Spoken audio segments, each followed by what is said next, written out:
Сейчас перед нами выступит Сафин Сергей Борисович, представитель казачества.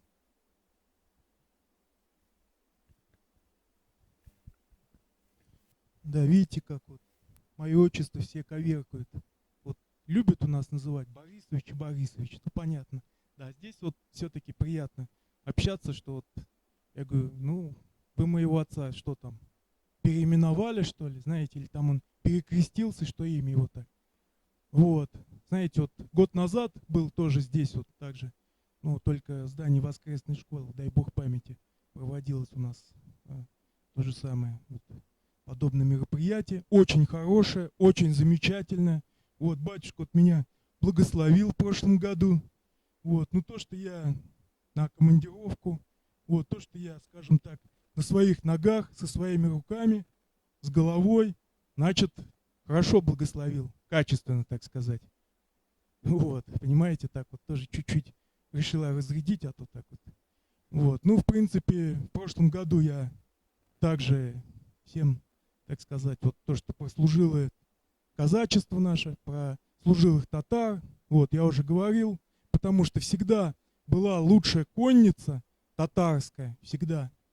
И всегда она была вот именно, знаете, пехота, как правило, тяжелая кавалерия, она была русская, а легкая конница была всегда татарская. Вот, и насчет того, что служилые татары, вот опять-таки, вы понимаете, вот здесь вот сегодня тоже только разговор был с человеком, он вот, ты там был, ну, скажем так, в служебных командировках. Вот, я говорю, да мало ли где разница, где я был. Вообще это никакого значения не имеет. Другой вопрос, что я готов в любой момент опять так же пойти. Вот. И знаете, вот как сейчас то же самое, вот, ну, ислам там, почему-то зачастую у нас начинают вот, есть традиционный ислам, который у нас на территории России. Я сам из мусульманского региона, сам, так сказать, из села, которое, знаете, там тоже мусульманское. Вот, отец у меня мусульманин тоже был. Вот, понимаете, поэтому и мало того, когда в свое время, вот, он увидел у меня крест, он мне говорит, а, крестоносец. И притом это он так говорил достаточно уничижительно. Ну, понимаете, оказался пророчески, так сказать. Сказал только потом по святым местам, по местам, скажем так, там, где крестоносцы прошли. Ну, я тоже прошел. Только крестоносцы шли в свое время с пикой, с копьем, а я с пулеметом. Вот, понимаете?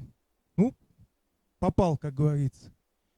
Вот, но тем не менее, мы жили всегда дружественно, неважно, православные, христиане, знаете, там вот, ну как, православные христиане, либо мусульмане. Вот. И, знаете, допустим, вот у меня друг мусульманин, вот мы с ним 2 года назад, к примеру, я так тоже пока оказался в Башкирии, вот мы с ним вместе в прорубь окунались. Вот. Понимаете, мусульманин. То же самое вот в этом году мне довелось побывать на Рождество Христово. Вот, вы знаете, там вот в церкви, ну церковь вот такого же, наверное, ну такая же, наверное, ну сами понимаете, небольшого размера. Вот, ну, наверное, вот такого. Ну, в общем, невозможно было просто даже там протолкнуться, упасть. Так, знаете, яблоку, как говорится, упасть негде. Потому что там были как православные, которые крестятся, собственно, знаете, стоит человек, крестится, рядом стоит мусульманин. Но я знаю, что мусульманин тоже там, знаете, свечку пришел. Вот, говорит, постоять тоже со своими братьями хочу. Понимаете? То есть вот такие нормальные отношения. Вот. И когда сейчас начинают у нас террористов, вот этих, которые на Ближнем Востоке, с которыми также, так сказать, довелось, ну не копье скрестить, но я уже назвал вам оружие. Вот. Это, знаете, это совершенно другая, вот именно это радикальный ислам, вот, это наша беда. И это как раз то, с чем надо бороться решительно.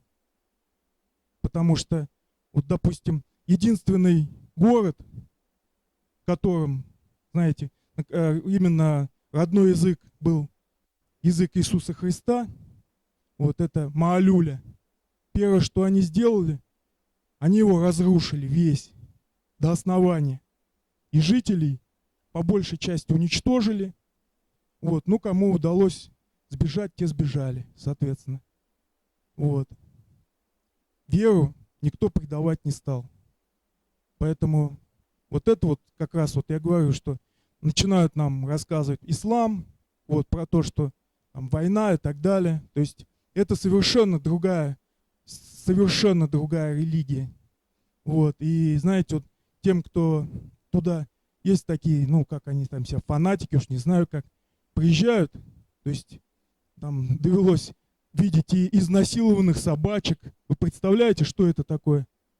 То есть это вообще, это, ну, вот поэтому вот такая вот она религия, та, которую сейчас нам говорят, что она вот на Ближнем Востоке, якобы исламское государство, которое, собственно, ну, с исламом я далек от мысли, что что-то общее имеет.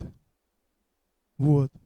И поэтому в первую очередь мы должны жить, знаете, как мы жили всегда, бок о бок.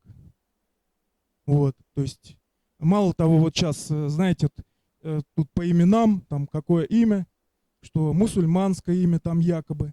Хотя, ну, мусульманское имя это у нас там называют, потому что в основном они либо арабские имена, либо совершенно верно, это еврейские имена, которые арабизировались потом. Вот. То есть, знаете, если там придешь когда к Богу, и какая разница там, у тебя имя, допустим, Варис или Борис. Вот. Главное, чтобы ты шел с верой в душе к Богу и искренне обращался к Нему. И это самое основное. Вот. Поэтому хотелось бы завершить выступление. Оно чуть-чуть спонтанное такое. Вот. Не то, что, знаете, там готовятся какие-то заученные фразы, научные и так далее. Вот я могу, конечно, тоже, но лучше сказать так, чтобы дошло до души людей. У меня все.